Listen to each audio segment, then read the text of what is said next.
Então, Diário de Bordo do episódio de hoje, recebemos aqui Marco Riveiros, que é fundador do Instituto Amigu e também de uma empresa chamada Resolve AI. E contou uma trajetória incrível, que começou na área de crédito financeiro, falou de golpes dos consignados, né, de empréstimo, falou de um monte de coisa. Se você tem esse problema, assista esse episódio. Falou também de grandes emoções que ele passou na vida, inclusive altos e baixos e perdas pessoais que o levaram a recalcular a rota e criar um projeto muito bacana de hackathons. E deixe seu like pra gente. Fala Marujo, bem-vindo a bordo de mais um episódio do nosso querido podcast, o podcast do canal Tecnologia Portuária. Como sempre, gostaríamos de agradecer a sua presença e se você está vendo nosso episódio pela primeira vez, inscreva-se, ative o sininho para já ser avisado dos próximos e vamos iniciar os trabalhos, né? Podemos? Opa. Preparados para o Oi? Temos um co-host novo hoje, hein? Queria agradecer a presença hoje da T2S, representada aqui pelo Ricardo Popo. Muito obrigada. É um prazer. E hoje, apresente-se para quem não te conhece ainda, representando o comercial da T2S, o incrível... Gustavo. É um prazer. Nome bom. Obrigado pelo convite. Obrigada pela tua presença. Ele é modesto. É modesto. Bastante modesto. Sobrenome. E além do Gustavo Modesto, com toda a sua humildade, temos hoje um participante aqui que vai falar bastante sobre IA. Queria agradecer a presença e dar boas-vindas ao Marco Riveiros, que é fundador da Amigu e da Resolve AI, né? É isso aí. Que em português a gente fala Resolve aí. Resolve aí. Né? Obrigado pela tua presença, Marco. Não, eu que agradeço o convite de vocês, é um prazer estar aqui com amigos, né, e conhecê-la também pela primeira vez aqui também. Bacana. É uma honra participar e espero que eu possa contribuir de alguma maneira com o público e gerar alguma informação de qualidade. Com certeza, é um papo super em alta, né? Queria pedir para você começar falando um pouquinho da tua jornada. Quais foram os teus primeiros cargos? Como que você foi parar na área de TI? E o que a TI, em que ponto que ela se relacionou com o Porto na tua vida?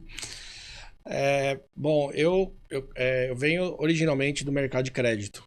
Né? Eu comecei na área de crédito com 16 anos de idade. Nossa! Então, e praticamente dessa época, foi meu primeiro, na verdade, contato com dados, né? Uhum. Então, você tinha muitos processos manuais, tudo que era informático, na verdade, virava formulário, papel, né? Então, você tinha sistemas informáticos para poder fazer as impressões dos formulários, das fichas cadastrais, enfim. Então, e o crédito, né?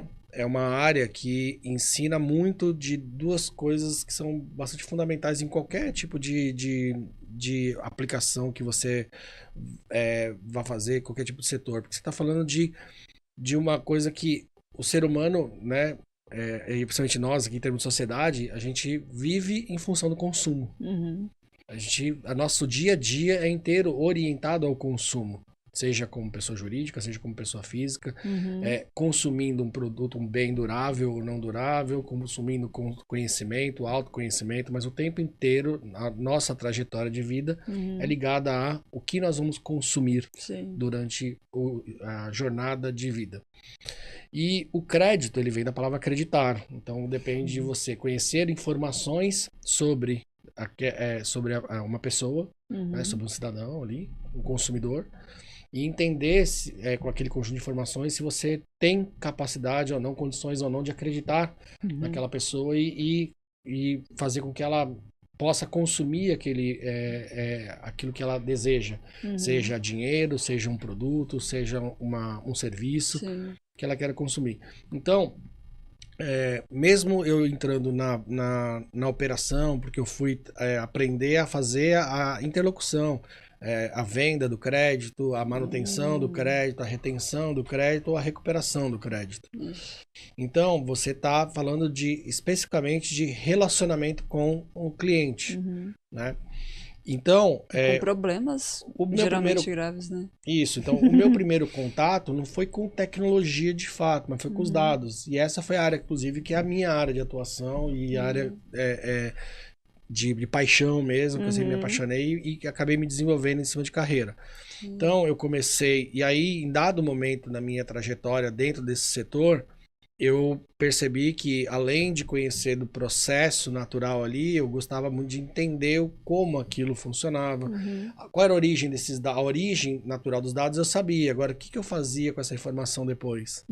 Né? Eu armazenava, eu guardava, para quê? Enfim, essas informações, elas são informações sensíveis. Naquela época mesmo, a gente já tinha preocupação com o grau de informação, porque se uma pessoa perdia um documento, alguém podia fazer um empréstimo no nome dela, se passar por ela. Né? Então, dentro do processo do crédito, a gente naturalmente é muito obrigado a conhecer sobre todo tipo de comportamento.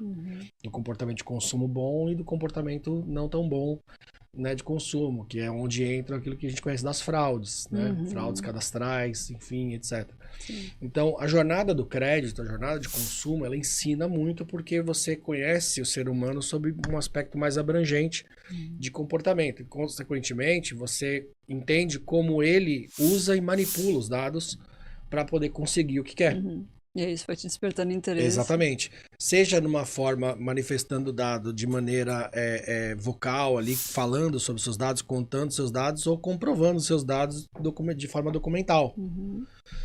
Então, a partir disso, naturalmente, a minha carreira ela veio se desenvolvendo ao mesmo tempo que as tecnologias começaram a ser desenvolvidas para esse setor. Então, como é que eu faço? Você sai de uma análise individual de pessoa para saber se eu vou dar o crédito para ela ou não, né? O famoso crediário, né? Que você chegava lá numa Casa Bahia, tinha lá o setor de crediário, que você ia lá e preenchia a fichinha, tá, daqui, olhavam o seu crédito individualmente. A partir de sistemas que você conseguiria armazenar todos os dados de um cliente em um determinado lugar e conseguir colocar o mesmo formato de análise e submeter todos aqueles cadastros àquele algoritmo de análise para verificar quais estão aptos ou não a receber um crédito. Então, foi naturalmente minha carreira se confundir ali transitando entre operacional, tecnologia, e, naturalmente, depois, indo para a camada mais gerencial, na camada de análise, que a gente chama de a parte business ali, né, do negócio. Então, eu tive essa oportunidade de fazer transição nesses 3 vértices, né? Tecnologia, operação e negócios. Porque, de novo, a necessidade que você tem ali de cumprir com aquele objetivo do relacionamento depende muito de um conhecimento profundo dessas coisas. E então a tecnologia acabou entrando naturalmente com a curiosidade, e aí eu percebi que isso poderia ser uma jornada de evolução. Então, se eu queria ser melhor operacionalmente, eu precisava entender melhor tecnicamente como a coisa funcionava. Então, eu fui conhecer tecnologia não para me tornar uma pessoa de tecnologia. Isso tudo aí antes da Resolve. Isso antes. Você trabalhava no mercado. A Resolve ela veio como a Resolve foi a minha 4ª iniciativa empreendedora. Dos 16 eu fiquei no mercado corporativo até os 26 anos. Então, eu passei praticamente mesma empresa? Toda a minha trajetória numa mesma empresa. Então, eu entrei lá como um vendedor de crédito ali na estação e saí de lá como vice-presidente dela. Olha. E aí... Isso foi aqui em Santos, não? Não, tudo em São Paulo. Tudo em São Paulo. Tu é de lá? Eu sou de lá. É de lá? Eu sou nascido lá, inclusive. Entendi. Eu vim morar pra cá com 11 anos. Aí eu vim dos 11, inclusive dos 11 foi quando eu conheci o Ricardo, a gente estudou junto. Né? E aí eu voltei pra lá com 16...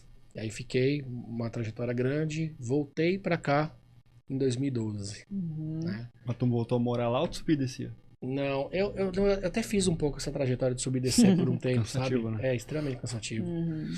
E então, assim, então a minha trajetória profissional, ela foi toda nessa esteira aí do crédito, dentro de uma mesma empresa, prestando serviço para outras empresas, inclusive tendo um bom relacionamento, né, principalmente com o setor financeiro, né, que eram os nossos clientes. Eu trabalhei numa empresa que a origem da empresa, inclusive, coincidentemente, a origem da empresa é daqui de Santos. Né? Então, isso também foi uma interessante conexão aí com a cidade, enfim, mas muito coincidente mesmo, porque eu falei, eu não tenho família aqui em Santos, então... Mas tem alguns pontos interessantes de coincidência no meio da trajetória aí que acaba... Faz até que eu seja morador hoje da cidade de Santos, aí desde 2015. Mas Então, Ricardo, eu decidi então que tinha chegado o momento de eu empreender aquilo que eu tinha aprendido. Porque, então eu vinha sempre buscando essa minha evolução. Então eu pensei, eu já evoluí o que eu precisaria operacionalmente. Em Tecnologia. finanças também. Aí você já decidiu empreender na área de finanças também ou não? Nada a ver, fez... nada. Porque foi assim, na verdade o exercício do empreendedorismo para mim foi porque você entendia como o negócio deveria funcionar, o modelo como o negócio deveria funcionar, e eu falei, dentro de uma empresa, essa decisão, ela não tem, mesmo eu lá nessa empresa que eu estava como vice-presidente, você não tem uma autonomia de decisão a nível de mudar o modelo do negócio. De negócio, E o modelo do negócio na época já era muito viciado, e tanto é que ele, há 5 anos atrás, ele quebrou esse modelo e agora você tem empresas ligadas a negócios digitais que fazem a mesma coisa, né? As operações, como eram antigamente, elas praticamente não existem mais. Então era um modelo já meio que já tinha ali um grau de saturação. E aí eu não tinha muita autonomia para poder fazer algumas coisas. E aí essa necessidade da autonomia, de você fazer a coisa diferente, então essa inquietude de melhorar o processo para que ele pudesse gerar valor para as empresas, para as pessoas como um todo em si, essa inquietude sempre acabou me levando para uma ousadia um pouco maior na hora de trocar de operação para TI, para TI para negócios. Sim. Então nunca foi um tabu explorar essas novas frentes. Então eu comecei a decidir empreender com 26 anos, arrisquei montar uma primeira empresa, era do mesmo setor. Então eu saí de uma empresa muito grande e montei uma empresa pequena do mesmo setor, com outros sócios. Foi uma primeira experiência, então eu quis arriscar um pouco menos, fui tatear, entender. Foi uma boa experiência de 4 anos, eu vendi essa empresa. Eu queria sair, e aí foi quando eu saí da área de crédito e decidi repensar um pouco o que eu ia fazer, enfim. E aí eu montei minha primeira consultoria, que foi a antecessora da Resolve. Então foi uma experiência muito bacana. Essa experiência foi sozinho, eu montei essa consultoria sozinho. E assim, mas sem experiência alguma, porque a minha formação ela foi toda na área de tecnologia. Foi tecnologia. Foi. Então eu comecei com processamento de dados e depois eu fiz a pós ali, a graduação na parte já de ciência de dados. Então eu já comecei a trabalhar com essa parte de dados. Isso foi em meados de 2006, 2007, por ali. Eu já estava com a especialização. Não estava tendo muita oportunidade de trabalhar tecnicamente com isso, porque eu já estava num cargo gerencial, né, de gestão, então não tinha muita oportunidade de fazer. Então eu ficava muito mais arquitetando soluções do que desenvolvendo soluções. E aí eu tinha os times ali que ajudavam ali com o desenvolvimento das soluções. A partir dessa consultoria foi onde eu comecei realmente a entender isso, e entender apanhando, porque eu nunca fui um administrador. Então o entendimento de finanças, é isso que é legal isso aqui, porque é diferente, porque é muito mais fácil o conhecimento que eu adquiri ligado à educação financeira, né, como você administrar o que você gasta, o que você consome, como consumir crédito, risco financeiro como um todo, do que finanças propriamente dito. Porque envolve questões complexas pra caramba, né, de contabilidade. Total, e eu nunca fui... né? Cara, e é uma loucura. E é uma loucura, porque pra gente que vem de tecnologia, que estuda lógica, você não tem lógica nenhuma. Então, isso quer dizer que não tem nenhuma coisa que traz aquele apego nosso a fazer. Não é. Definitivamente não é intuitivo. E nem prazeroso, você não tem curiosidade. Você tem uma curiosidade daquela coisa assim, que você fala assim, isso me atrai. Você diz, pô, tem uma curiosidadezinha, não tem. Porque você fala, tudo muda toda hora, o tempo inteiro. Uma coisa é você gostar de inovar, né? Mas outra coisa é a regra mudar todo dia, né? Tem uns malucos que gostam, né? De contabilidade, Contador. de trabalhar... Direito tributário. Direito tributário. Tem um povo que gosta ainda, né? Mas eu nunca, assim, sabe, eu de verdade, cara, nunca gostei muito, não.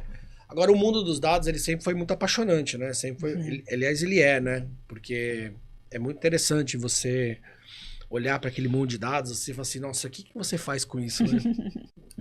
Então, até uma vez, assim, fazendo uma passagem, a primeira vez que a gente colocou um stand da empresa para divulgar no segmento, tudo, né? Chegou uma empresa que é desse setor de dados e falou assim, olha, vocês têm que aprender lá com a gente lá, porque nós temos o maior banco de dados do Brasil, etc. Não era o Logcomex, não, né? Não. Não, é setor financeiro. Ah, tá. É um desses grandes birôs de informação. E aí, eles, não, eu sou o maior banco de dados, tal, isso aqui. Ele falou assim, e vocês, né? Conta aí, o que vocês fazem? Ele falou assim, né? Porque nós temos aqui, né? Esse banco de dados, essa coisa aqui. E vocês? Eu falei assim, nós somos aquilo que você não tem. Eu falei, o quê? O cérebro. Aí, assim, ele falou assim, não, mas o que o cliente quer é o dado, né? O cliente quer comprar o dado. Eu falei, hoje ele enxerga que o dado é muito importante. Mas vai chegar o dia que o cliente vai perceber que o que ele precisa comprar é inteligência. Que inteligência é mais importante, né? Não adianta eu ter dado e não ter inteligência. E aí foi engraçado que essa provocação que eles fizeram fez a gente no ano seguinte fazer o stand novamente. E aí a gente também provocou a gente olhar um olhar diferente sobre o que nós fazíamos. E aí nós trouxemos uma forma de apresentar de forma inteligente o nosso resultado. E aí na época a gente criou lá um fraudômetro. Foram todas as incidências, os índices de fraudes que a gente apontou nas nossas consultas, né? E aí criamos um fraudômetro de todas as fraudes que a gente ajudou a evitar. E aí o que mais chamou a atenção deles não foi isso. Eu fiz uma camiseta com uma frase em homenagem para eles. Que eles assim, porque dados acumulados só ocupam espaço em disco. Boa. Eita, assim, só isso, dado acumulado só ocupa espaço em disco, né? O que você precisa de fato, na verdade, é isso. E quando a gente fala hoje, né, e aí caindo nessa iniciativa, essa iniciativa que eu falei antes da consultoria não foi certa, eu acho que foi o primeiro grande aprendizado que eu tive como empreendedor, foi que se eu tivesse seguido na minha crença de propor e persistir na minha venda de inteligência, de vender inteligência para as empresas ali, eu poderia ter dado mais certo. Mas em algum dado momento eu entendi que o desafio estava muito grande e decidi, por exemplo, na época, me associar a uma empresa de software que tinha um software e tal, querendo que eu ajudasse a revender, a representar essas coisas e tal. E aí não foi uma relação muito boa e eu acabei, até entrou bons recursos, foi uma operação financeira até que boa, mas depois ela começou a mostrar que não tinha muita resiliência e aí depois ficou muito ruim e essa empresa quebrou. Eu voltei para Santos, isso foi meados de 2012, minha primeira filha nascendo. Então foi aquela coisa assim, pai fresco com a empresa quebrada, aquela situação que o homem nunca sonha na vida de viver. E aí eu fiquei pensando no que eu faria, né? Então eu estava um pouco receoso e um pouco preocupado em voltar a ser um consultor. Porque consultoria é o seu nome, né? Não importa qual a marca que você coloca, mas é o seu nome, pessoal, é a sua reputação. A empresa está comprando uma marca, sim, a tua empresa, mas ela está comprando a tua reputação ali, a tua assinatura que você garante ali. Está confiando no teu trabalho. E eu fiquei muito receoso por conta desse período. Eu demorei para assimilar que o insucesso estava muito mais atribuído à escolha de uma prateleira errada que eu montei, de uma vitrine errada que eu montei, do que efetivamente de uma consultoria má que eu tivesse feito. Sim. Sabe? Mas eu demorei muito para poder conseguir fazer essa reflexão e entender, para poder separar e tomar uma boa decisão. Essa decisão boa ela aconteceu porque eu fiz uma jornada de 1 ano de transição, onde eu decidi só ensinar o que eu sabia. Então eu montei transitoriamente uma empresa para eu ensinar, passar o meu conhecimento ligado à área do crédito para profissionais do mercado. Então eu comecei a ensinar muita gente, a passar conhecimento, principalmente para a garotada que estava começando, mas isso tudo ainda como negócio, né? Me recuperando desse processo de quebra da empresa. Sim. Em 2013, então, eu falei assim, o coração aqueceu de novo, eu falei assim, eu vou voltar a manifestar o meu conhecimento e vender como consultoria. E aí eu decidi montar a Resolve. Mas só que aí eu pensei, como é que eu coloco inteligência de uma maneira que o mercado compre mais fácil? Porque como consultoria é difícil. Como ensino, também. Então, não era algo que eu percebia que gerava uma escala. Uhum. Então eu decidi colocar a inteligência dentro de tecnologia, dentro de um produto tecnológico. Porque sistemas todo mundo sistema todo mundo vai lá e consome, né? Se você coloca uma tecnologia ali que o cara pode usar e usar aquela inteligência, então eu passei a pegar os dados de interesse do mercado, os dados que o mercado precisava para poder impedir fraudes ou fazer uma análise de crédito mais concisa e mais precisa. E comecei a pensar algoritmos sobre esses dados e fazer eles consumirem esses algoritmos como consulta. Então eles iam lá, podiam fazer uma consulta 1 a 1, poderiam ir lá e jogar um arquivo com um volume de clientes e fazer uma análise, ou até mesmo colocar sistemas comunicando ali com API para poder eles fazer. Então eu desenvolvi esse sistema, coloquei ele no mercado e aí eu comecei a fazer esse trabalho de vender, me tornar uma consultoria de inteligência em dados, mas vendendo essa inteligência como serviço, as a service ali. Então, a Resolve, ela nasceu disso, de resolver, né? Então, assim, um pouco dessa coisa que quando eu fui fazer um exame de consciência, olhar para trás, falei assim, o que eu gosto de fazer de fato? E eu percebi que, independente das áreas que eu passava, o que mais me motivava a seguir, a mudar, tudo era resolver problema. Então, isso é uma chave muito legal, né? Porque a gente já falou aqui em alguns episódios da questão de se apaixonar por resolver problema, né? Não por ferramenta, né? Na área de TI, como eles são, o Ricardo e o Rodrigo são professores de TI também, eles falam, né? Que às vezes o marceneiro não deve ser apaixonado pelo martelo, deve ser apaixonado pela estante que ele faz, né? Adorei esse exemplo quando eles falaram em alguns episódios. Exato. É bem isso, né? Você tem que gostar de resolver problemas, senão você não vai... E pior que quem é da área da tecnologia tem esse vício, né? De se apaixonar por pela uma tecnologia ele específica. Ele quer escolher a linguagem, ele quer escolher o banco de dados, ele quer escolher o servidor, mas não é isso. Não é disso que se trata. Eles são só ferramentas. E o legal é você ver a cara de decepção deles quando você chega pra eles assim, em cima, assim, cara, mas você sabe que linguagem é tipo idioma, né? Você sabe que você troca A, B ou C, tanto faz, né? Aí o cara fica... Mentira, como assim? Ele nega, né? Fala, não, porque ele vira quase uma seita, né? O cara aprende, né? Porque ou é Python, e aí eu sou do Python 013, eu sou lá do grupo, eu sou dos aqui. Python. Mas você sabe que isso é um pouco, porque eu percebi muito no contato com essas comunidades que é uma coisa de pertencimento, né? Ele se enxerga naquilo ali, fala, é como, né, o cara que gosta de Nintendo, o cara que gosta de PlayStation, Marvel DC. Então tem um pouco disso daqui. Então acaba por conta desse mundo geek aí, eles fazendo essas escolhas, né? Então ou é esse, não pode ser os dois. Ou você é Java ou você é C Sharp. Ou é front-end ou é back-end. Ou é back-end, um dos dois, entendeu? Aí quando o cara é full stack, fala, isso aí. Mas tem um pouco disso. Mas assim, é uma trajetória ligada a buscar o tempo inteiro estar resolvendo problemas, né? E a partir disso, você desenvolvendo junto com quem é o dono do problema, algum tipo de solução. Essa cocriação, né? De você sentar junto e fazer. Só pra galera entender um pouquinho melhor como que funciona hoje a Resolve AI. Que tipo de problema vocês já solucionaram? Você fala, putz, isso aqui é um case da hora. Ou algum cliente. Vou dar um exemplo. Em 2000 eu comecei a desenvolver em 2002, o Brasil... Surgiu um novo crédito no Brasil, que é um dos créditos mais consumidos hoje, que é o crédito consignado. Muito conhecido por todos, porque ele é barato, desconto em folha. Meu pai é vítima disso aí.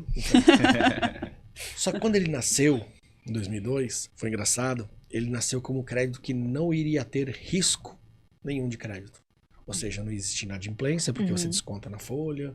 Então, ou seja, mundo perfeito. Mas não é bem assim, né? Então, e aí acontece, um amigo meu, que assumiu um banco que foi um dos primeiros bancos privados a ter concessão junto com os públicos para poder operar o crédito consignado no país. Ele me chamou e falou assim, Marco, você não podia dar uma olhada nisso aqui não para ver se realmente isso aqui não tem risco? Eu fui provocado e eu fui lá, fui fazer o caminho de volta. Então eu fui lá para a lojinha com a minha mãe e falei assim, mãe, vai lá, fala que você quer esse crédito aqui. Eu fui lá ler contrato, fui ver como é que funcionava, tudo e achar as brechas do consignado. E aí lá atrás eu percebi que principalmente as pessoas idosas, as instituições financeiras ligadas ao crédito, ligado ao aposentado e não ao pensionista, ou melhor, ao servidor público, na verdade, mas principalmente ao aposentado, Primeiro que o crédito dado a pessoas que têm mais que 70 anos, crédito de 92 parcelas, muito possivelmente na metade das parcelas essa pessoa já não vai estar mais aqui para poder contar a história. Né? Então, eu encontrei um risco de que nós teríamos várias operações de crédito abertas e esse cliente já falecido no meio do caminho. E aí, o que acontece? Esse era um crédito que, além de tudo, ele tinha uma... para você pegar um crédito consignado, bastava você deixar cair o número do seu benefício do INSS na porta de uma lojinha, você pegava o crédito. Então você não tinha um crivo cadastral como tem o crédito pessoal, por exemplo, que é aquele crédito que a instituição financeira não te conhece, não tem relacionamento com você. Então, como isso aqui vai descontar na folha do cara, eu tenho problema zero. Então, assim, e aí eu identifiquei no óbito, que é uma informação de domínio público, um risco muito alto de pessoas, e no primeiro instante nem foi o crime, foi o que a gente chama de autofraude, que é o parente não declarar que o seu parente faleceu e utilizar o crédito que ele tem disponível para poder cobrir algumas despesas dele próprio ali, no decorrer ali, seja de despesas funerárias, etc, tais aqui, enfim, ou até continuar usando o limite dele, né?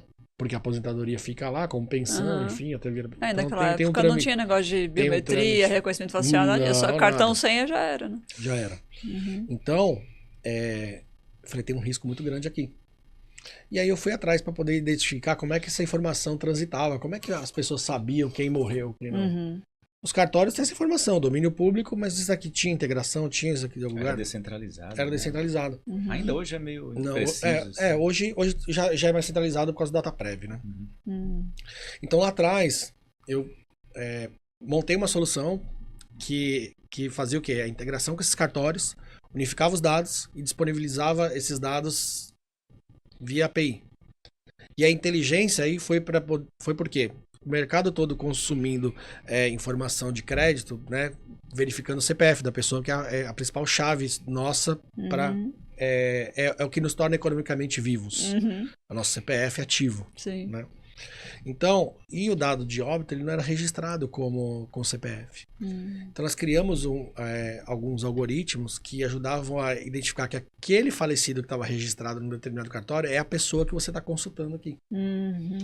Então nós começamos a ajudar o mercado a impedir que no novo crédito alguém fizesse crédito em nome de alguma pessoa falecida, protegendo o consumidor, inclusive, né? Protegendo aquele familiar daquela pessoa que está lá com o CPF ativo mesmo depois de morta.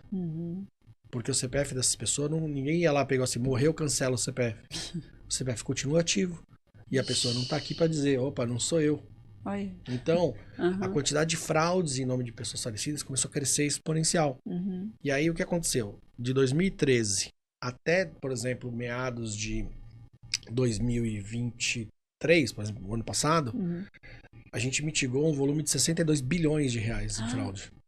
Nossa. Isso, eu tô falando dentro de 25 instituições financeiras só que eu trabalho. Gente. E eu não trabalho, por exemplo, os 3 principais bancos do país. Isso é um problemão resolvido. Isso é um problemão gigantesco resolvido. Com certeza. Então, a Resolve, ela é muito focada em pensar soluções muito pequenas, de problemas pequenos ligados a fraudes cadastrais, e ajuda com essas pequenas soluções a complementar o enxoval de grandes soluções que essas empresas têm com os grandes birôs, como o Serasa, etc. Essas empresas aqui. Que legal. Então não adianta eu competir com esses gigantes, porque não dá, mas você cria soluções ali que fazem todo sentido e muito sobre dores que você entende que uma determinada instituição tem, por causa do perfil do seu cadastro, o perfil que ela registra aquilo ali, os cuidados que ela toma. Então, não necessariamente, por exemplo, e é interessante falar, uma pessoa que vai fazer uma ficha cadastral de crédito em Minas, ela não preenche os dados daquele cliente do mesmo jeito que uma pessoa de São Paulo. Né? Ela usa alguns pseudônimos, ela usa algumas coisas ali que na hora de você analisar o conteúdo do campo, que é o mesmo, o campo nome é o campo de todo mundo, o campo endereço é o campo de todo mundo. Agora, Como é que o cara aqui escreve rua e como é que o outro lá escreve rua, né? Então, pensando não, mas isso tudo, muitas vezes, quando a gente fala de tecnologia e comparação de dados, isso faz uma diferença muito grande. Porque você cria sistemas, fala, compare nome de ruas. Sim. E aí você tem um cara que só tem lá, chama rua de viela, e o sistema não sabe, que ele tá esperando achar. Tudo começa com rua para ele comparar. É verdade. Então, essas especificidades, e quando a gente fala de Brasil, são 5.500 municípios. 14 mil cartórios de registro civil, por exemplo. Então, você imagina como é que se registra óbito, por exemplo, em Caixa Prego, na Bahia. Será que é do mesmo jeito que se registra aqui no cartório de Santos, por exemplo? Então, com o Brasil, é um país que depende muito do crédito. Né? A nossa economia ela é muito dependente do crédito. Muito, muito. Da classe média para baixo é crédito. Sim. Não só isso, né? Porque na classe de cima também, né? Já virou uma cultura, Mas aqui né? a parte de cima é que não paga, né? A parte de baixo paga a dívida, a parte de cima não paga a dívida. Então, então a Resolve ela nasceu dessa necessidade de resolver essas fraudes. Sim. E aí, obviamente, que isso começou a crescer bastante. E aí a gente deixou... vem nessa linha da inteligência de dados, consolidada dentro de tecnologia, dentro de plataforma. E aí, quando chegou em meados de 2018, entra um pouco da jornada de 2016 em diante, né? 2016 em diante, a gente começa já a entrar nessa parte de inteligência artificial. 16? 2016. Nossa. Mas não falou de Porto ainda. Não. Eu ia puxar agora, eu achei que ele ia falar do amigo, eu já ia puxar agora. Não, então. Mas igual, você falou de resolver problema, né, e etc. E já quero amarrar com o Porto, que eu quero chegar lá. Uma das coisas que você trabalhou é a questão dos hackathons, né? Você trabalha também. Que é botar a molecada para resolver problema, né? Mas veio depois ainda. Não, veio muito depois isso. Porque assim, o que acontece? Em 2015, o grande desafio que a Resolve teve foi assim, era muito caro o processo de reanálise dos dados para poder a gente melhorar os algoritmos de scoring, para decidir se o perfil é bom, ruim, de crédito, enfim.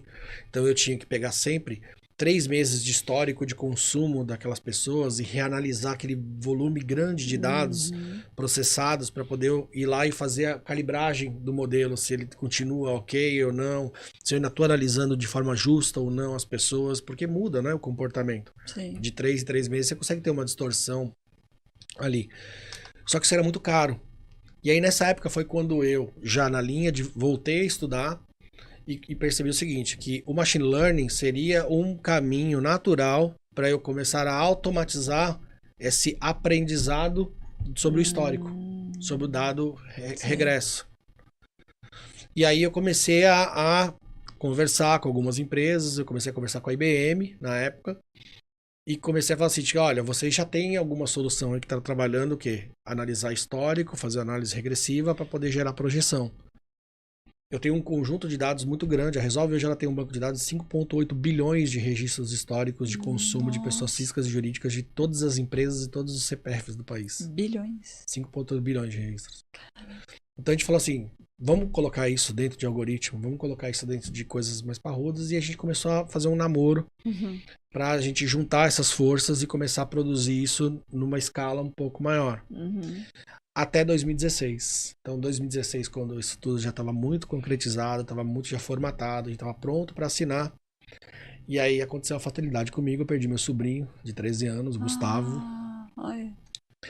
E isso me quebrou muito, isso aí me destroçou completamente. Eu deixei, inclusive, eu estava indo viajar para Atibaia, me encontrar com a turma da IBM para poder selar isso daqui, e acabei não podendo viajar, porque o Gustavo se acidentou no dia 15 de outubro.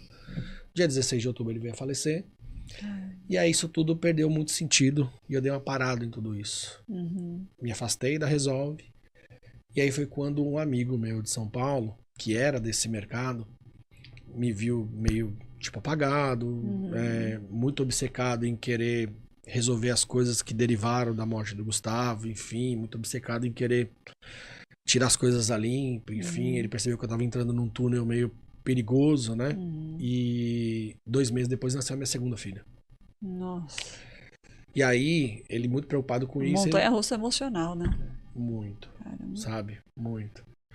Então ele me chamou em São Paulo e falou, olha, cara, você precisa esparecer um pouco, você precisa, né? E ele foi um dos meus alunos daquela época que eu dei curso de crédito, que ele foi um dos caras que foi meu aluno. Que legal. E ele falou, poxa, cara, eu tô fazendo um evento aqui em São Paulo, isso 2017 já, né? Abril de 2017. Eu tô fazendo um evento em São Paulo, que chama Hackathon. Eu falei, o que é isso? Ele falou, cara, é uma maratona de tecnologia, onde a gente pega uma molecada de periferia, que tá aqui, que gosta de tecnologia, estamos dando problema real para eles resolverem aqui. Isso vai dar uma visibilidade para eles, vai dar uma oportunidade de trabalho, essas coisas. Por que você não vem aqui ajudar essa rapaziada? Legal. E eu falei pra ele assim, cara, eu não tô muito bom de ter contato com gurizada, vai ser muito difícil. Só que foi interessante que apareceu nesse evento um amigo meu de infância de São Paulo. Mas de infância mesmo, de tipo 6 anos, 7 anos de idade, 8 anos aqui. Apareceu no meio desse evento, do nada. Tipo, ele conectado ali no Facebook, divulgando o mesmo evento. Eu falei, como assim? O que tem a ver uma coisa com a outra, os dois e tal? Era o universo te puxando. E aí eu fui.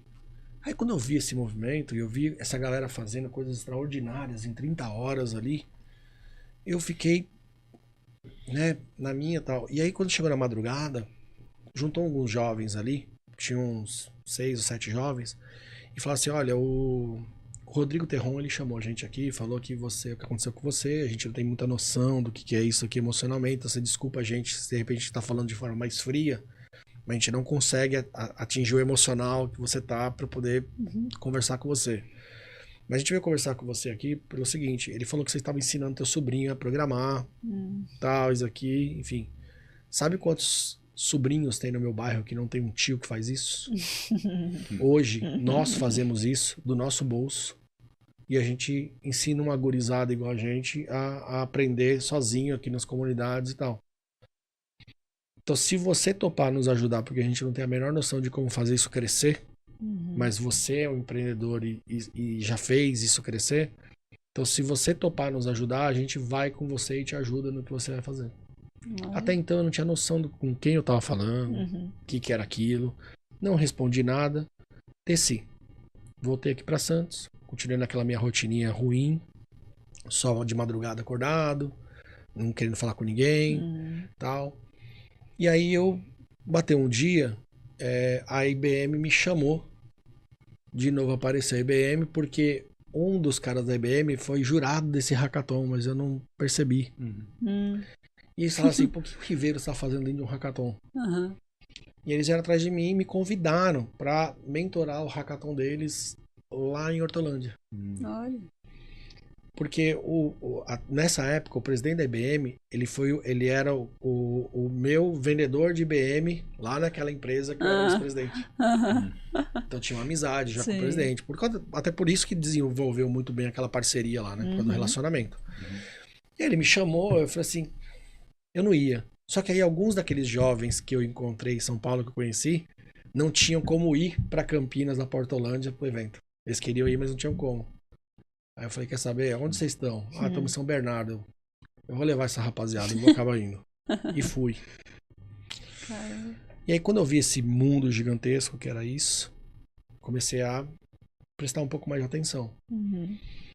Eu voltei de Hortolândia e comecei a bater na porta das universidades aqui para ver o seguinte, o que vocês estão fazendo? Vocês estão fazendo alguma coisa disso aqui? E comecei a procurar a comunidade tecnológica aqui em Santos. O que vocês fazem esse movimento aqui? Não, enfim. E não tinha nada. Não tinha nada. Não, voltou pra Santos. Acho que você falou, voltei pra Hortolândia, voltou pra Santos. Não, Foi eu em tava, Santos isso, isso. eu ainda tava morando em Santos, mas eu fui até Hortolândia nesse hackathon, tá. e na volta desse hackathon foi quando eu voltei e falei assim, eu vou dar uma pesquisada. Aqui em Santos, você aqui em prospectou Santos, as universidades aqui em Santos. Isso, as universidades aqui em Santos, pra ver assim, vocês estão fazendo algo parecido com isso daqui? Porque isso aqui é muito legal, isso aqui pra juventude aqui vai ser ótimo. E aí o próprio Porto, na época, me perguntou e falou assim, cara, por que você não começa a introduzir IA nessa turminha? Né? Você já estava vindo tão forte com a gente aqui nisso, que você não retoma? Mas foi o Porto, quando você diz o Porto, foi a autoridade portuária? Não, Marcelo Porto. Não, Marcelo Porto, que era o presidente da IBM. Né? Tá. Eu também pensei, não, na autoridade portuária. Não era. Então, assim, aí eu olhei pra tudo isso e não tinha nada. Uhum. Assim, sabe? Tinha alguns movimentos de comunidade, alguns guris que lideravam uma comunidade de PHP aqui, uma outra comunidade de Microsoft, enfim, aqui e tal. Aí eu falei assim, ok. Você vê só, eram as comunidades de tecnologia, né? De tecnologia. A comunidade do Java, da Microsoft, não tem uma comunidade de hackathon, não tem uma comunidade de maratona, não tem, para resolver problemas, tem a das marcas. Das marcas, né? das ferramentas. Das né? ferramentas, exatamente, Ricardo. E então, assim, eu falei, olha, eu vou... E eu precisava fazer alguma coisa para ocupar minha cabeça. Porque tava muito difícil, tava muito doloroso, muito complexo, muito complicado, em todos os aspectos, enfim. Então eu abandonei a Resolve um pouco, e aí resolvi falar com aqueles guris lá e falar assim, tá bom, eu topo fazer, só que lá em Santos não tem nada. Vocês vão descer pra me ajudar a fazer isso? E aí eu não sabia nem com quem eu tava falando, e de repente quando esses garotos se juntaram, eles eram líderes das principais comunidades de São Paulo. Se eles se juntassem todos, tinha 50 mil desenvolvedores. Nossa. Com eles. E eu não tinha a menor ideia disso aqui. Caramba. E aí eu falei assim, vou começar a fazer isso. Então em 2017, eu trouxe aquele mesmo hackathon de lá, que era o Hack em Sampa, anticorrupção, e fiz o Hack em Santos, anticorrupção. Que legal. A diferença é que lá a Câmara dos Vereadores apoiou e colocou, foi dentro da Câmara, foi um negócio que depois virou as 10 leis anticorrupção.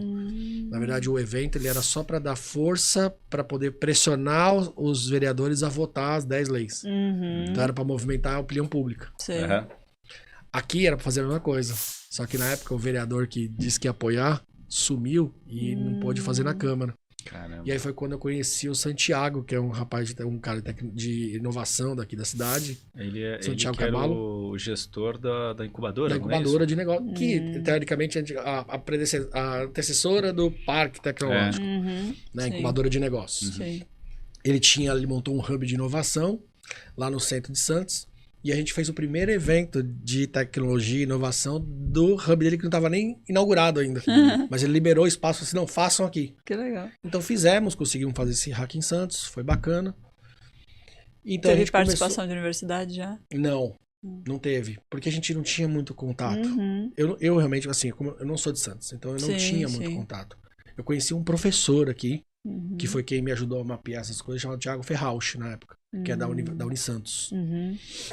Então, a gente fez esse evento, foi muito pequenininho, mas foi bacana, foi legal. E aí, nessa época, o que eu fiz? Eu montei um espaço, tipo uma espécie de hackerspace. Um lugar para desenvolvedores poderem trabalhar, ensinar, aprender e ter contato com projetos. Com as empresas ir lá, contratar eles ou fazer projetos, que chama 013 Innovation Space. Então eu abri um espaço ali na Afonso Pena, 100 e poucos metros quadrados, que eles podiam ir, fazer isso aqui, enfim. E até muito legal. E a gente começou a buscar apoio aqui em volta para ajudar esse hackerspace a começar a dar certo. Então eu comecei a procurar algumas empresas de tecnologia daqui de Santos. Falei assim, cara, tá conectando uma molecada legal, eles precisam de oportunidades, precisam de projeto, eles precisam disso aqui. Vocês não querem se conectar nisso, trazer seus projetos ali, enfim... E fazer alguma coisa. Então eu procurei na época lá, procurei a F-Câmara, a Age, né, que era a SOC, a Modal GR, enfim, na época eram empresas daqui, residentes aqui de Santos. Até você estava na Praia Grande na época, né? Acho que Foi sim. assim, 2017. Praia Grande foi. Quando a gente voltou a se encontrar, você ainda estava na Praia Grande, né? Acho que sim. E aí, nada, sabe? Aí a gente veio esse movimento de parque tecnológico e a gente decidiu apoiar. Então eu falei o seguinte, eu não consegui aqui em Santos espaços para essa molecada palestrar, fazer os meetups de graça. Eu não conseguia nenhum espaço. Então a gente se associou ao parque tecnológico, porque o parque tecnológico administrava os espaços. Então eu falei, eu dou o conhecimento que vocês precisam, faço o movimento que vocês querem que faça ali de geração de eventos, essas coisas, mas em troca vocês liberam os espaços para a galera fazer o ensino de graça de tecnologia. E aí a gente fez um primeiro evento no Parque Tecnológico, que era juntar a Semana de Tecnologia de Santos com a Semana de Educação. Então era um hackathon. Em outubro, né? Isso, que era o antigo modelo de startup cidadã, que era de propostas de projetos já prontos, para converter esse startup cidadã num hackathon, onde eles iam construir soluções. mesmo ali, de fato, dentro da maratona. Então, convertemos o Startup Cidadã no Hackathon para poder, então, começar esse fomento. Foi um evento muito bacana, foi um evento legal, foi em 2018, dentro do Senai, ali na Senador Feijó. Foi bem bacana o evento. Então, legal, bacana, mas ainda pouca aderência. Metade dos times de São Paulo. Caramba. Metade dos times eram galera da nossa comunidade de São Paulo que veio pra cá pra disputar, pra prestigiar, pra ajudar a criar a solução, enfim. E tanto curso de TI aqui na Baixada, né? E a galera Mas é aquele problema. Final de semana, pra quem mora na praia, é praia, boteco. Tava sol esse final de semana? Não, nem, aí pouco importa, né? Você tava só, então aí que você não encontra Piorou, ninguém, né? Ainda foi um pouco. Como metade dos times eram daqui, então não devia estar sol, devia estar, acho que tava um clima mais fechadinho, tá nublado. E aí eu falei assim, cara, como é que engaja isso? Aí eu percebi o seguinte, eu fui convidado a disputar um hackathon da Febraban, do meu ramo de atividade. Aí fomos disputar. E aí eu percebi que, poxa, num palco grande, com um sponsor grande, isso pode gerar repercussão. E aí eu saí do hackathon da Febraban e a BTP anunciou que ia fazer um hackathon. Aí eu tentei, na época, inclusive, fazer o seguinte, a gente não queria disputar o hackathon, a gente queria organizar, pra gente dar apoio e fomentar quem quisesse protagonizar código. E quem protagonizar código poderia ser os jovens que estavam desempregados, ou até mesmo as empresas colocarem seus quadros ali, seus grupos, seus squads, para criar boas soluções e, de repente, ganhar o projeto. E fazer venda dentro do hackathon. A gente propôs isso na época para quem organizou. Cara, o que você quer da empresa? Você quer código? Você quer mais contrato com a empresa? Ou você quer visibilidade porque você agora vai virar fazedor de eventos? Né? Você vai virar gestor de eventos? Não, eu quero mais contrato. Então disputa o hackathon, não organiza. Não é bem assim, tal, é um amigo. Eu falei assim, então vamos fazer o seguinte, eu vou provar minha tese. Eu não quero vender código para o mercado. Não quero isso daqui. Eu quero que esses garotos vendam o que eles fazem, eles empregarem. Eu não quero fazer isso. Deixa a gente organizar e você protagoniza. E você posta seus times aí e tal, desenvolve as soluções e de repente a empresa vai falar, eu quero. Você já vendeu 4 projetinhos ali. Não acreditaram muito. Eu falei assim, bom, a gente não pode perder essa chance de protagonizar e tentar fazer esse movimento crescer aqui na Baixada. E aí a gente decidiu montar 4 times nossos e disputar o hackathon da BTP. A gente ficou primeiro, terceiro, sexto e agora eu acho que 10º. Tal. Mas o primeiro e terceiro foi nosso. O que aconteceu depois disso aqui? A BTP chamou a gente e falou assim, eu quero esse projeto. Aí eu falei, mas BTP... Aí eu chamei a BTP e falei assim, olha, cara, mas a gente não tem... os caras não são CLT, nem são funcionários, os caras são... Não, mas eu quero. E aí, como é que eu faço? Eu falei, não sei, cara. Eu só posso fazer isso, eu posso organizar essa molecada aqui, tipo, como se fosse o que a gente chama hoje de marketplace, de squad, né? Ali, né, que tem, como é que é o nome? Tem Bossa Box, né, que tem no mercado hoje, que eles organizam squadzinhas, só fazem a gestão dos freelas, né? Falei, cara, o máximo que eu consigo fazer é isso, organizar essa gurizada e eu te dar uma garantia que eles vão entregar, né? E aí o Porto entrou. Aí quando a gente ganhou esse hackathon da BTP, o pessoal, aí a Arbitra era na época liderada pelo Baerzinho, o Neto, que então gosta muito de tecnologia, enfim, etc. Ele ficou curioso de querer saber o que a gente desenvolveu lá, e aí um amigo comum meu de infância é prestador de serviços da Transbrado. Aí ele falou assim, cara, eu tenho contato com o cara que ganhou lá, você quer conversar com ele, ele te conta? Eu fui lá, contei, ele falou, cara, por que a gente não faz isso aqui na Arbitra? Olha. E aí foi que nasceu o Porto Hack. 2018? 2019. Quantas edições já teve? Nós fizemos a terceira agora, edição. Legal. Porque teve a pandemia, Sim. então a gente teve que fazer. E aí o que aconteceu? Essa foi quando teve o reencontro meu com o Ricardo, né? Que o Ricardo já ali... Foi que eu soube que ele tinha até 2S, que ele prestava serviço de sistemas para a área de Porto, né? Principalmente os sistemas de operações aí grande, né? O TOS, enfim, toda a gestão, e criava outras soluções. E a gente montou um hackathon para poder aproximar toda essa comunidade. Quem é que presta serviço? Quem é que tem solução? Quem é que tem isso aqui? Cara, vamos fazer alguma coisa junto? Vamos juntar todo mundo e vamos ver se isso dá certo? E aí veio o primeiro Porto Hack. E o primeiro Porto Hack, ele teve muito grande êxito. sabe? Muito grande êxito. Só que pouco engajamento. Sempre pouco engajamento. O primeiro foi lá na Concai já? Não, foi no Comfort, lembra? Lá na praia? Sim. No Hotel Comfort, Foi no Comfort. Aí a gente fez lá, aí foi meio desajeitado, porque para um hotel receber um evento que fica 24 horas, é muito difícil, né? Para eles muda muito a estrutura ali e tal. Para eles foi difícil, para nós também foi um pouco incômodo e tal, porque o espaço que estava ali era bem limitado. O espaço para as empresas, por exemplo, colocar lá o standzinho também era muito restrito, não dava para fazer um approach legal nas pessoas. Ficou meio apertadinho. E não tinha cara de porto, né? E não então, você pode ver que a gente captou as imagens da ponta da praia ali, né? Navio passando, tá, enfim. E antes disso, engraçado que para mim o porto, ele só tinha um significado. Antes de eu entrar nesse porto, aí, desse jeito que vocês viram, do Hackathon, o porto para mim era um evento de 25 de dezembro, que alguns amigos, inclusive, que estudaram junto com a gente lá no Notre Dame, na quinta série, o Ricardo, a gente se juntava e ali na ponta da praia tinha o antigo Pier do Chopp. E aí a gente se juntava todo dia 25 de dezembro, né, depois do Natal, passava com a família, depois a gente juntava a gente lá tal, isso aqui. E aí era o seguinte, caso passasse algum navio ali, a gente virava o copo. A gente tinha um evento chamado Vira-Vira Navio. Vira-vira navio. Então, o meu contato com o Porto era só isso aqui, era o que eu sabia do Porto.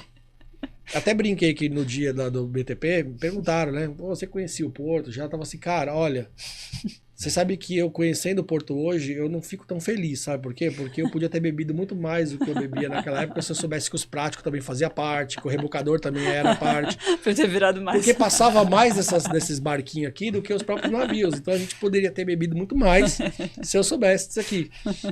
E até foi engraçado isso aqui, porque, assim, o Porto Hack, ele repercutiu muito. E aí, um grande amigo do Angelino, né, que é o Fabrício Julião, que é o líder aí fundador do Brasil Export, ele queria muito entrar dentro disso aqui, queria fazer, ele até propôs pra gente, falou assim, cara, vamos fazer um desse hackathon dentro do Brasil Export? E a gente montou um projeto pra ele, pra fazer isso em todas as regionais, etc, só que aí veio a pandemia. E aí, teve que mudar tudo. Pro Brasil Export isso foi muito bom, porque esse contato com a gente fez com que a transformação digital do evento fosse mais rápida. Porque tudo que eu precisei arranjar para poder manter o projeto do Hackathon e fazer ele online, serviu de base tecnológica pro Brasil Export virar online. Aquela estrutura de Zoom, de salas e os AIs daqui. A mesma arquitetura que a gente montou para o Hackathon serviu, na verdade, pro evento principal para funcionar. E aí o que aconteceu?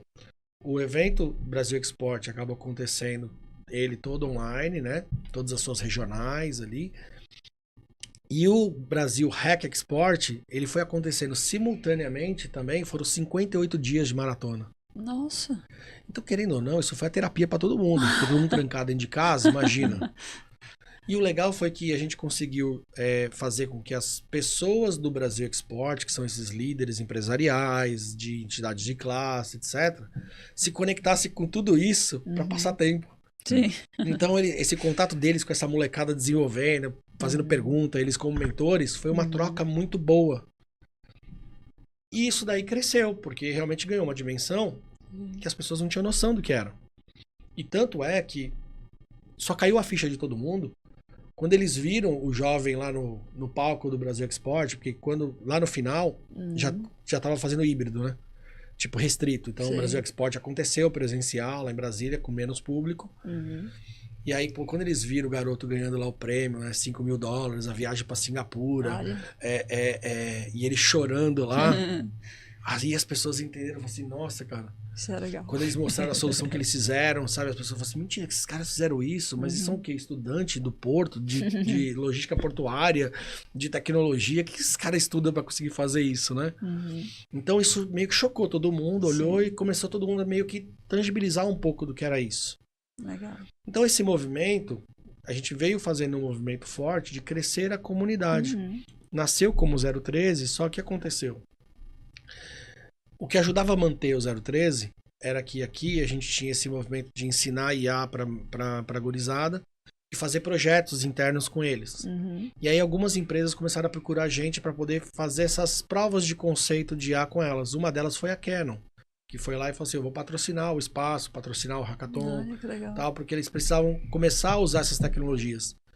Só que eu comecei a perceber que o 013 passou a ir muito na linha de negócio. Uhum. E aí eu tive que separar.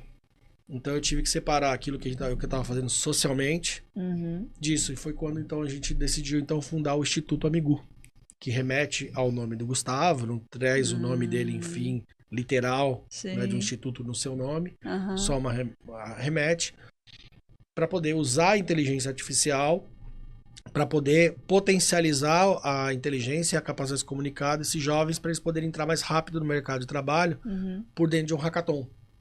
Caramba, que legal. Então a gente deu eu comecei a ressignificar o que era então o hackathon. Então o hackathon ele passou a ser um negócio que assim, você pega um jovem como eu, que comecei lá com 16 anos, eu com 20 anos, por exemplo, meu currículo era muito, assim, ainda incipiente, ainda pequeno, tinha algumas coisas que eu fazia na empresa, mas vamos pegar lá eu com 18 anos. O que eu tinha no meu papel? Nada. E aí, um jovem quando vai para uma entrevista, e ele tem pouco para colocar no papel, o que ele tem a falar? Nada, porque aquilo que você não escreve, você não fala, certo? Então, por isso que ele tem tanta dificuldade numa entrevista. Ele não tem muito a falar. Agora, pensa o seguinte, ele passa por um processo desse, onde ele aprende o mercado, entende as dores do mercado, ele conversa com especialistas desse mercado, ele desenvolve uma solução, ele pensa numa ideia, ele vai lá, participa do projeto dessa ideia, valida essa ideia, desenvolve ali um protótipo daquela ideia, apresenta ela no palco. Aí você pega, ao final de 35 horas... Uma faculdade em 2 dias. Eu tava pensando, uma faculdade... Olha o que ele pode colocar. Ele pode sair de lá com um TCC pronto. Exato. Ali. Eu tava comentando antes da gente começar a gravar, né? Que meus alunos participaram de um que aconteceu na Associação Comercial em março do ano passado.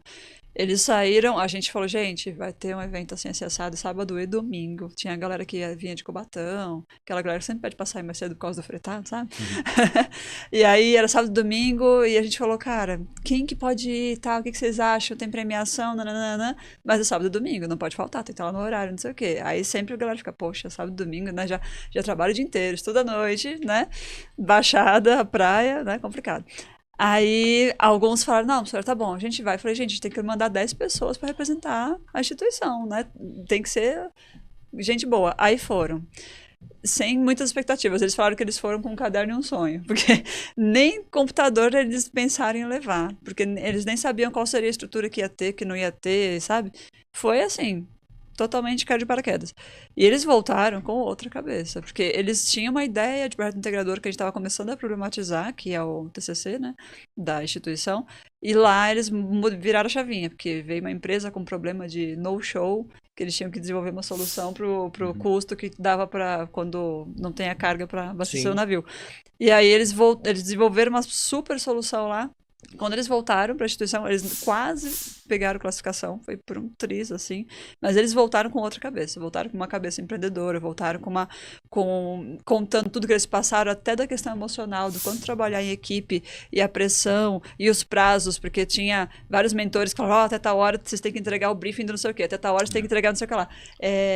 Trabalhar com tudo isso ao mesmo tempo e trabalhar com o emocional, meu, fez deu um impulso, né? É muito enriquecedor para eles, deu um impulso, assim, enorme, foi uma grande experiência. E eles mudaram o projeto integrador deles depois que eles participaram desse hackathon.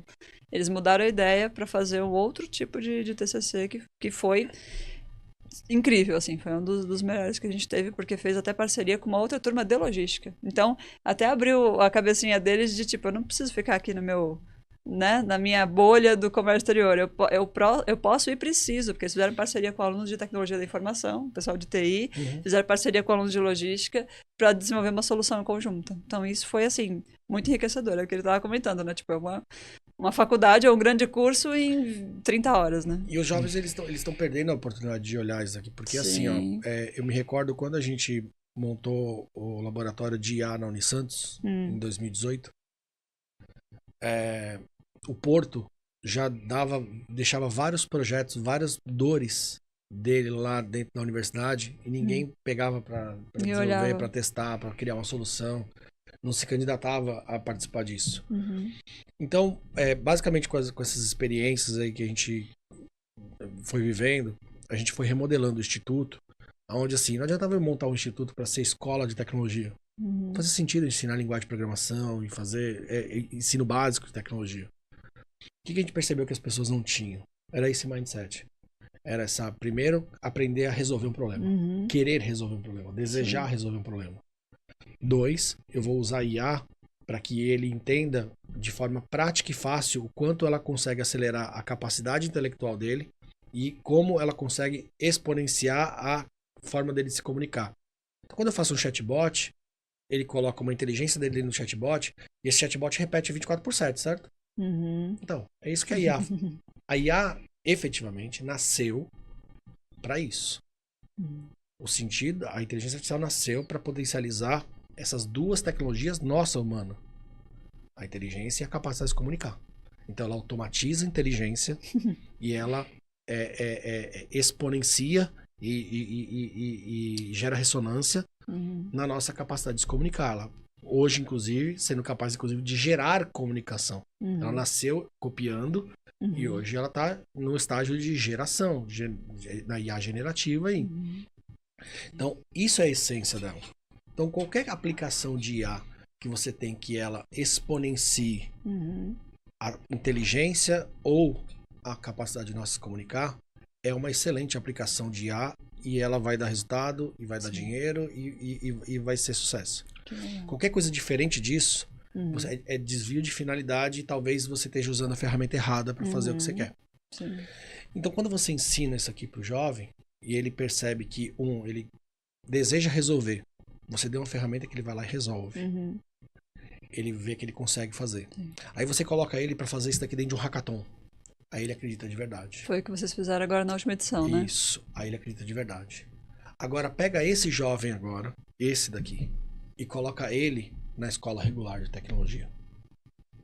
É outro. Não vai, É outro. É outro. Então, ao invés de eu querer preparar o jovem que o Ricardo já preparou na FATEC, por que eu não preparo o jovem para ele ir para a FATEC? Pegar fundamento, pegar a estrutura que é tudo, eu ia as repetir, bases, né? o fundamento que é fundamental, né? Mas assim, pegar esse fundamento e ele partir para se tornar um profissional da área de tecnologia, seja de desenvolvimento, de análise. Já foi nessa linha de pensamento a última edição, é isso? Já, porque assim, o que basicamente a gente está fazendo no Amigu é criar um framework para multiplicar, para espalhar isso nas cidades e isso daí disseminar isso. Então é muito mais uma escola de resolvedores, que aí é muito mais simples para nós escalarmos, porque tem uma base de domínio maior sem uma dependência externa. Usando o que a gente conhece de melhor, que é IA, como a gente usa hoje. Você usa o ChatGPT para quê? Para potencializar o teu tempo. Você vai gastar mais 2 horas fazendo um PowerPoint? Hoje ninguém gasta. Quem sabe não gasta. Uma pesquisa não vai gastar mais. Então, o que o ChatGPT ele faz? Por que o ChatGPT é esse sucesso? O que ele faz? Ele potencializa o nosso tempo. Agiliza. Ele maximiza a nossa inteligência, ele torna a nossa inteligência, nós capazes de comunicar, ele torna ela biônica. Sim. Por isso que ele é um sucesso, por isso que ele viralizou tanto no mundo inteiro. Porque conversa com a gente. Sim. Então, você percebe que para nós, quando a gente entende esse sentido, qualquer pessoa vai entender o que é IA. Né? Porque o princípio é o mesmo, né? Agora, vai explicar para essa mesma pessoa que vai entender IA, ela entender programação. É mais difícil para ela entender. Sim. Por quê? Porque a base das pessoas é mais emocional do que lógica. Então, por mais que tenha muita matemática por trás, para quem faz IA e não para quem usa a IA. Então, a IA, ela dentro do mobile, dentro do dia a dia das pessoas, é mais tangível. Então, por que eu não vou fazer isso com o jovem? Sim. Então, eu vou dar um exemplo para vocês do uso que a gente faz da IA no Amigu. Um jovem que começou em tecnologia. A gente entregou, por exemplo, para os jovens lá alguns prompts para eles. É o seguinte, o GPT virou o mentor deles. Me ensina a aprender isso daqui. Me dá um exemplo prático, a minha cabeça funciona assim, eu sou um jovem assim, tenho dificuldade de atenção com isso, tal. Essas são as minhas características. Já sei isso, tenho dificuldade com isso daqui, e eu gostaria de continuar meu aprendizado, e eu gostaria de, amanhã ou daqui a algum tempo, saber fazer esse tipo de coisa. Ele faz essa pergunta lá. A ChatGPT vai trazer para ele exatamente assim, ó. Faz isso aqui agora, primeiro. Agora faz esse teste aqui. Deu esse resultado? Não. É um mentor. É um professor. Então, todos esses jovens, se quiserem, tem ali no Bing, no GPT-4, um professor de tecnologia. Se ele estiver disposto a fazer. Agora, o que faz um jovem ficar disposto a fazer algo de tecnologia? Por que não dá certo hoje na maioria? Porque a maioria está disposta a aprender tecnologia para ganhar dinheiro. E não para resolver alguma coisa. Não para resolver o problema. Não sabe nem o que perguntar, né? Então, qual que é o nosso problema real? A gente vai tratar a consequência ou a gente vai tratar a causa do problema? Esse boom na área, né, acabou atraindo muita atenção dessa forma, né? Pessoas que não têm aptidão, quando eu digo aptidão, assim, não gosta exatamente de como aquilo funciona, mas está interessado porque tá um bom salário. Tem um emprego que vai dar bom salário. Exatamente. E aí acaba caindo, na faculdade vê muito disso, né? Acaba caindo de paraquedas lá. Sim. Muita gente que não gosta muito não gosta, não tem nenhuma afinidade. Mas a preguiça de pensar em tecnologia não combina. Que entra e fala, pô, o cara mexeu com informática, mas eu não gosto de matemática. Mas, pô, filhão, mas legal, né? Matemática é a palavra matemática que ajudou a formar a palavra informática, né? Mas... E tem já a previsão de quando vai ser a próxima edição? Assim, hoje o E Amigu... quem quiser participar, como é que... Quem está assistindo, por exemplo, quiser participar, como é que funciona? Assim, essa última edição foi restrita ao campus, né? Foi fechada, né? Ela foi, assim, porque o que acontece? A gente vem migrando as edições para aquilo que é o principal propósito, né? Sim. Porque, assim, por exemplo, eu acho que os hackathons hoje, eles podem ser abertos e devem ser, que é um movimento que a gente já vem conversando com algumas comunidades, que é assim, a gente tem muito jovem hoje de tecnologia, júnior, ou que se intitula júnior, mas ainda nem é júnior, por exemplo. Mas ele se intitula lá um desenvolvedor júnior lá no LinkedIn, que estão open to work. Ou seja, estão abertos ao mercado, porque o mercado não contrata eles. Então, esses jovens, se eles passarem por um programa de mentoria bom desses, que capacita eles a resolver problemas, e eles, então, ao final disso, escolherem pelo amor de Deus, uma ferramenta, só uma, e se especializa nela e tá ótimo, maravilhoso, né, para poder começar a resolver um problema, e você colocar ele num hackathon para que o mercado possa ver ele sob uma ótica diferente, né, vendo ele em produção ali, vendo ele sob pressão, e olhar, pô, esse carinha aqui vai ser bom lá no meu processo ali, ele vai cair bem, porque quando meus seniors triturar ele vai segurar o barco. Então eu acho que os hackathons que a gente faz, eles podem caminhar para essa direção. O que eu gostaria de escalar o Amigu é de que a gente fizesse isso no modelo, por exemplo, que a gente fez lá em Fortaleza, e eu vi que deu muito certo. Lá, por exemplo, eu tive zero problema de contingente. Porque lá, por exemplo, os jovens que fizeram inclusive o hackathon lá, e aliás, vários, Ricardo, incríveis. Jovens assim incríveis, do Instituto Federal e da Universidade Federal do Ceará. Eu vou falar pra você, eu nunca trabalhei com material humano tão bom, mesmo com os hackathons que eu fazia aqui com galera top profissional que eu trazia do mercado, mas uma galera assim, de um raciocínio veloz e de uma capacidade e Parabéns resiliência. Pro Ceará, tomara que sensacional. Muita gente assista. Então o que eu percebi que é um modelo escalável para aquilo que a gente faz? Como o Amigu ele não faz um modelo de protagonismo, então se a gente não quer encabeçar um processo, a gente quer gerar um resultado, acho que uma forma de escalar por exemplo, o Campus foi uma experiência. Mas o Campus, ele tem algumas questões ali que são ligadas a tem que ser um aprendiz contratado ali pelo Campus, naquele formato de aprendiz, que ele é meio restrito para as empresas ali, meio mais ou menos do formato, ali não é tão amigável ali, enfim, né? Pelo que as empresas estão acostumadas, principalmente em tecnologia, por exemplo, você contrata um aprendiz do Campus, ele não pode ser home office. Como é que você contrata ele para tecnologia? Se hoje é híbrido? Eu não sabia, não. Você tem uma limitação. Uhum. É legislação, não é Entendi. o campus, é a Sim, legislação do aprendiz. Da aprendizagem. Da aprendizagem nacional. Uhum. Então, você tem algumas coisas. Agora, aonde eu vejo que pode acontecer para as próximas edições? A gente buscar essa turma que, ou recém-formada, ou essa turma que está ali para quase formando, mas que ainda está nessa bacia ali, esse open to work do LinkedIn, fazer com eles algum programa ali online para poder trazer eles para essa mentoria, que foi esse programa de 4 meses que a gente fez aqui, dessa imersão, né? Para eles participarem desse processo, e depois você colocar uma graduação para eles dentro de um hackathon, e aí o mercado enxergar eles de outra maneira. E a gente ajudar a colocar esses caras no mercado. Porque eu penso da seguinte maneira: entre eu pegar e começar agora um programa de formação, que eu vou formar caras que não conhecem nada e vou formar do zero, e eu fazer alguma coisa para pegar esses que já são interessados, que já estão ali esperando de alguma maneira buscar, e eu dar uma reciclada neles ali, sabe? Dar uma repaginada nesses caras e colocar, eu acho que aqui a curva vai ser menor. Talvez a curva aqui possa ser menor, a gente não sabe. É uma tese, uma hipótese pra gente testar.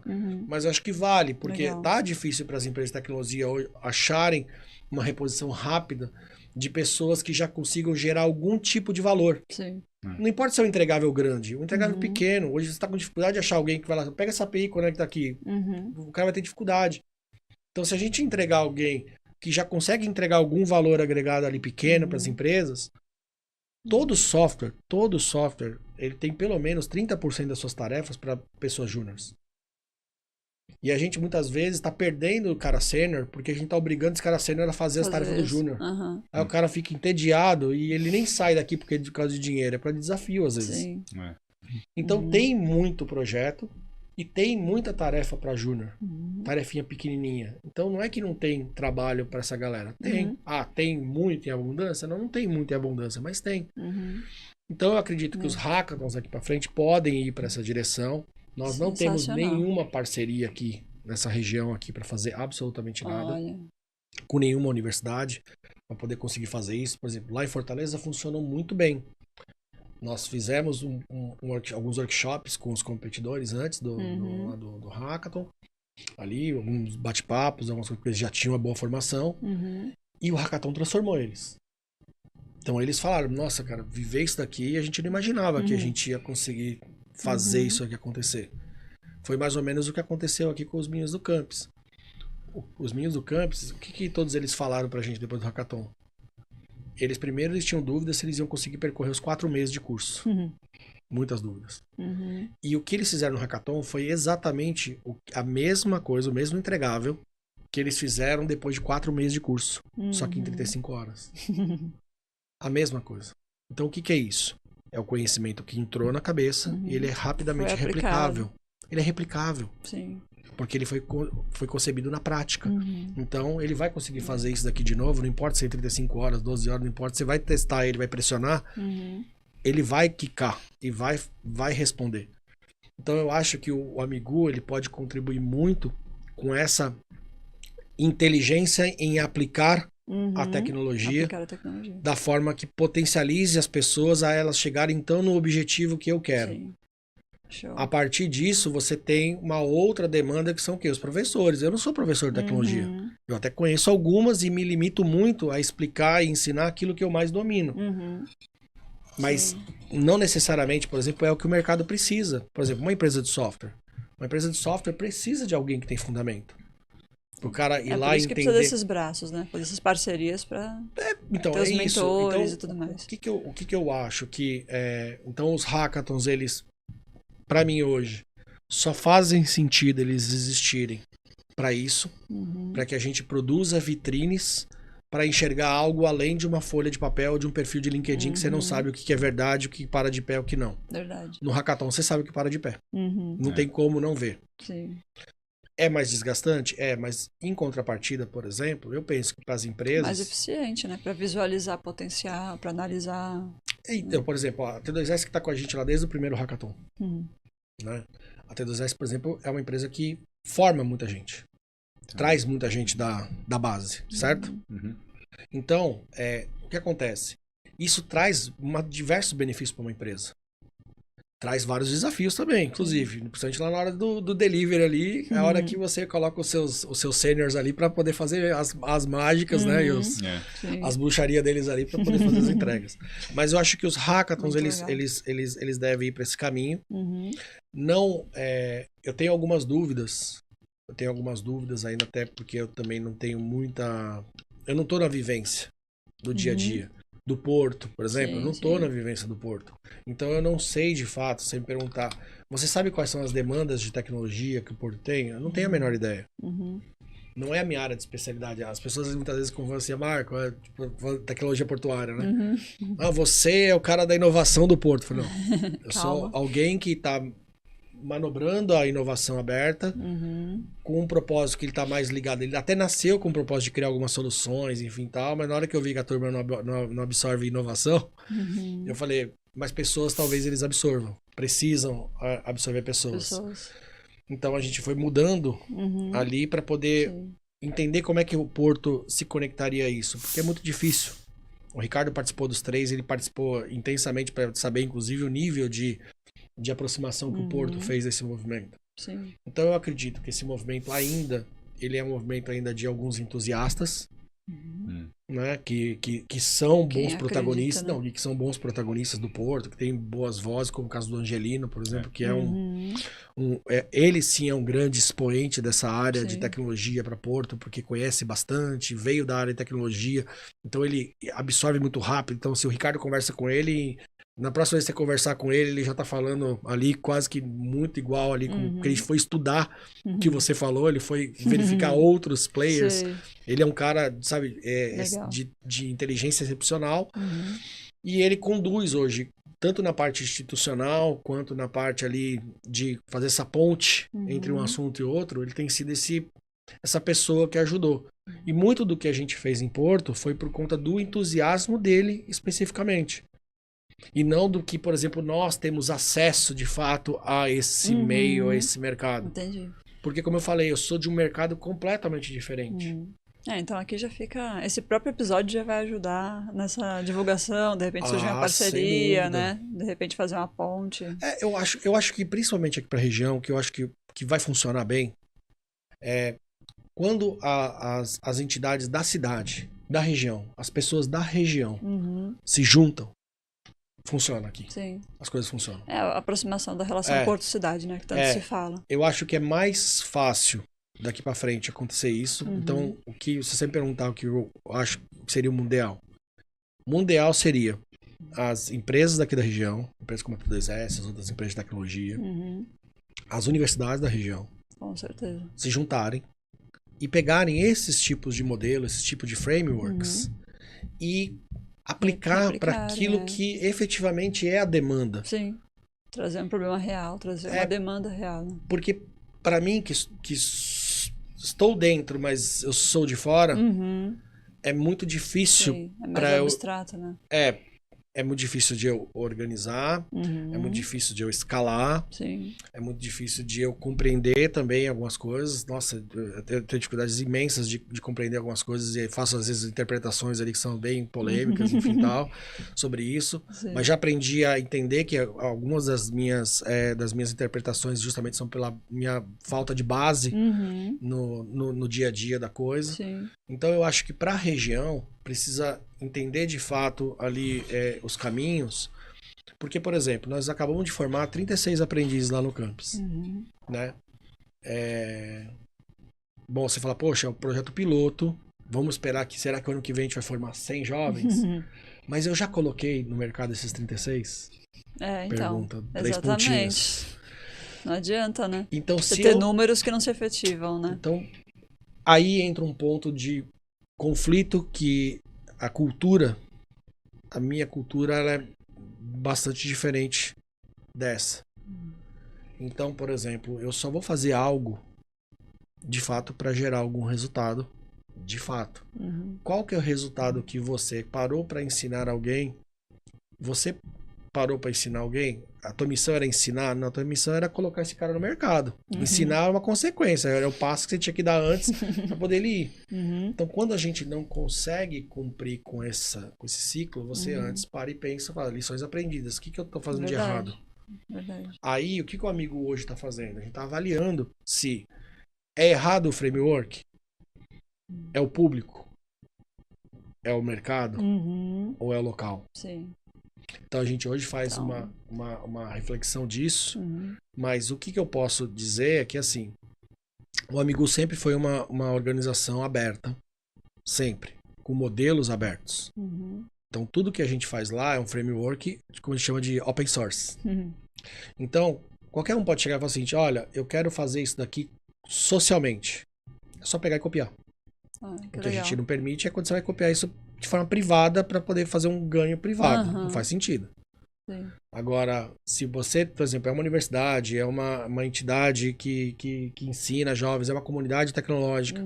Pô, eu queria pegar isso daqui que vocês fazem e eu quero multiplicar aqui porque eu gosto de Santos, eu quero fazer algo por aqui, ou eu quero fazer isso aqui na Praia Grande, eu quero fazer aqui em São Vicente. Então é muito simples, é só procurar a gente lá e falar, eu quero fazer isso daqui, a gente apresenta, ajuda, etc. E toca.